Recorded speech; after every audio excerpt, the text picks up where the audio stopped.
The negative is not only will they be watching the Ladbrokes Challenge Cup final on television, but also their flagging confidence and reputation has suffered yet another kicking going into a run of must-win games in the qualifiers. Rhinos have won just 2 of their last 13 meetings with top-flight sides, and were thumped 48-12 on a big stage by a Warrington Wolves team they were at least on a par with just 3 months ago. Their loss of form since Easter, not that they were playing particularly well in the first place, has been spectacular and deeply worrying for anyone connected with the club. Leeds have been the Northern Hemisphere's outstanding team over the past 14 years, and even when struggling in the league have been able to turn on the style in the big games. That was then, when they had the likes of Danny McGuire and Rob Burrow, and before that Kevin Sinfield, Jamie Peacock, Ali Lowy or Keith Sr., to come up with something special when it really mattered. Now they lack pace, creativity and leadership, and yesterday's semi-final highlighted how far behind the top 4 teams Rhinos have fallen. Given their current circumstances, the first priority was a good performance, and a positive result would have been a bonus. They got neither. A few calls went against Rhinos. Warrington scored a try from a clear forward pass, and Leeds had one chalked off that wasn't, both at key times. They were also disrupted by injuries. Fullback Jack Walker, hamstring, going off early in the game, and Ash Hanley, shoulder, not appearing in the second half, and Matt Parcale, rib, also picking up an injury which left them with only one available substitute. But the harsh fact is they aren't strong enough to cope with such setbacks. It was a one-sided game, and Leeds never looked like they believed they could win. They came third best in a 2-horse race. Rhinos fielded a much stronger side than the one thumped 38-22 at Salford in their final Super League game.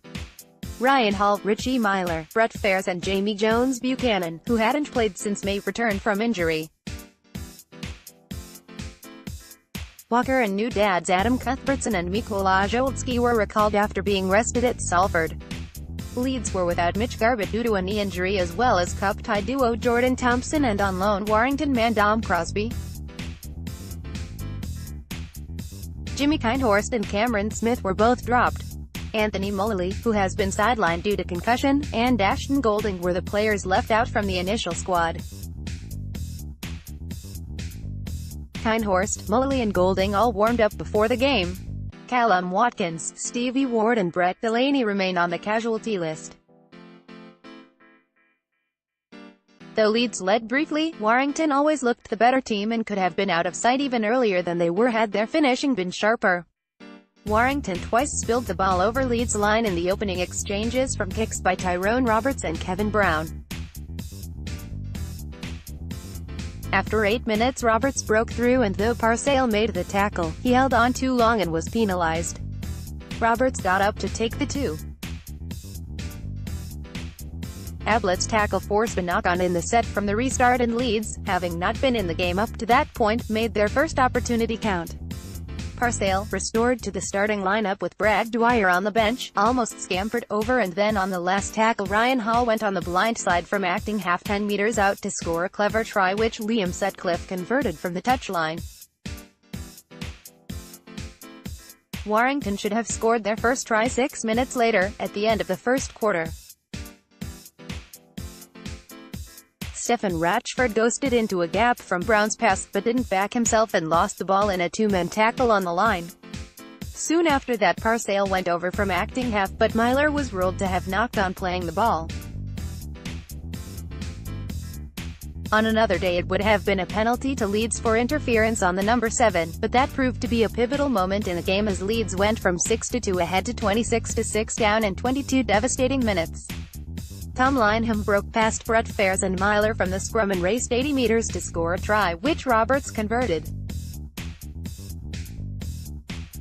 And at the end of the next set, Roberts put up a high kick which Toby King snatched from Hall's grasp, and the centre offloaded to Josh Charnley, who dived over at the corner. Final pass looked forward, but that was outside video official James Child's remit, and he backed up the on-field decision of try. Roberts' touchline conversion opened a 2-score gap, and he landed his 4th goal soon afterwards, on the half hour. A penalty carried Warrington upfield and Brown stepped through a static defence for man of the match Daryl Clark's pass. Rhinos had just one chance to get back into the game before the break when Fares went over from Myler's pass, but he was held up. Myler then sent a kick dead end, illustrating the difference between the teams. Warrington spotted an opportunity with seconds remaining in the half and took it. Ben Murdoch-Masila going over after Roberts and Brown had combined. The conversion opened a 20-point gap at the interval, but Rhinos showed some spirit in the second half, pulling a try back on 44 minutes when Cuthbertson went over from Dwyer's pass. Sutcliffe converted and Myler stretched over the line soon afterwards following a 1-2 with Fares, but referee Chris Kendall ruled a forward pass. A try then might have put some pressure on Warrington, but they scored next, just before the hour, when Charnley finished off from Clark's break. Roberts' sixth goal reopened a 20-point gap and he booted a penalty with 16 minutes left, and it got nasty after that. Roberts kicked a penalty, Toby King galloped over from a long range after Warrington created a huge overlap inside their own half, and then Bryson Goodwin simply ran through a tired defense. Roberts missed with that conversion, the only blemish on a fine display of place kicking. In the final seconds, Sutcliffe hurled a pass straight at Lineham, who went 90 meters to score between the posts. Warrington took the mickey by letting veteran Ben Westwood take the conversion from straight in front, but his miss kept the score below 50. The 8 penalties were shared. The count was 3-2 to Warrington in the first half. Warrington will play Catalans Dragons at Wembley. The French side shocked St Helens 35-16 in the first part of yesterday's doubleheader at University of Bolton Stadium.